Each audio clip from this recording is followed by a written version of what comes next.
Barka da zuwa tashar ku danna subscribe domin kasancewa tare da sai ku danna alamar ƙararrawa domin samun shirye-shiryenmu a koda. Ana zargin jarumin Kairu ne ya auri Zahra Diamond.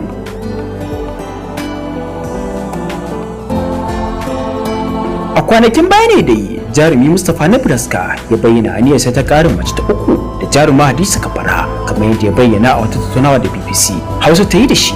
Sai kuma daga baya jarumin ya wallafa hoton shi da Zahra Diamond inda yake cewa ita sai aura.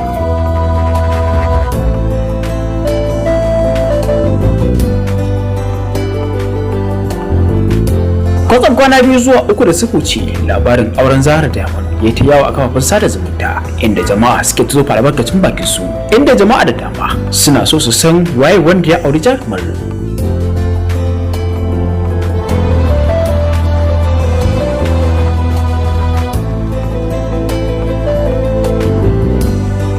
Mutane suna zargin Mustapha Nebraska shine ya auri Zahra Diamond inda yake cewa na yadda kwallon mangoro yanzu Zahra zan aura, na haƙura da auren Hadiza Kabara dama ba sa'a ta bace, inji Nebraska.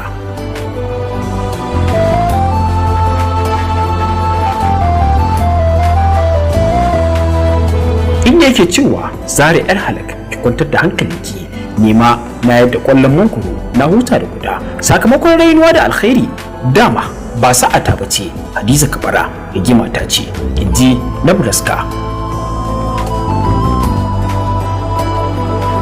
Ku dana subscribe sannan ku danna alamar gaba domin samun labaran abin da ke faruwa a cikin masana'antar Kannywood.